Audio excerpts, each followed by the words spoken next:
एक गांव में हरि नाम का एक व्यापारी रहता था। उसका व्यापार कुछ दिनों से अच्छा नहीं चल रहा था। उस पर बहुत सारा कर्ज भी था, जिससे वह बहुत परेशान रहता था।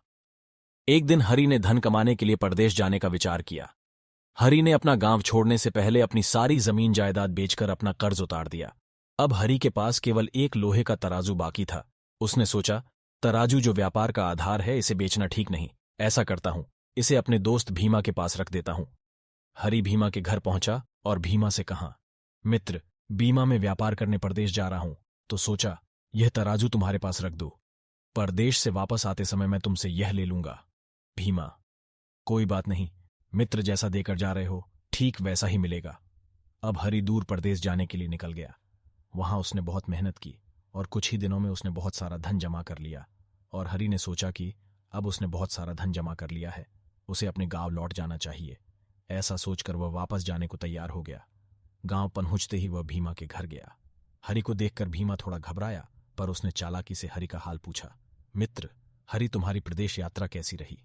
हरि, मैंने परदेश में अच्छा व्यापार किया और मैंने बहुत सारा धन जमा भी कर लिया। अब मैं तुमसे वह तराजू वापस लेने आया हूं।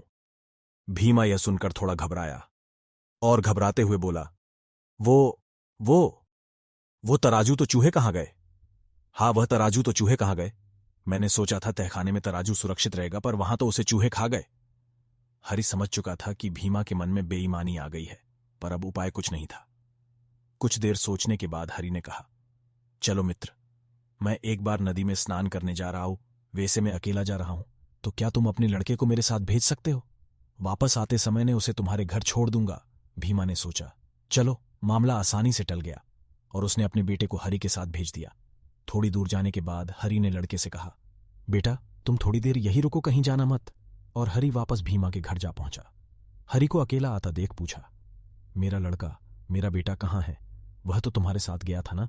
हरि ने कहा, वो उसे तो चिल उठाकर ले गई। भीमा ने कहा, यह क्या बोल रहे हो? कभी चिल बच्चे को उठाकर भाग सकती है? हरि ने कहा, अरे भाई, जब एक चिल बच्चे को नहीं उठा सकती, तो लोहे का तराजू चूहे कैसे खा सकते हैं?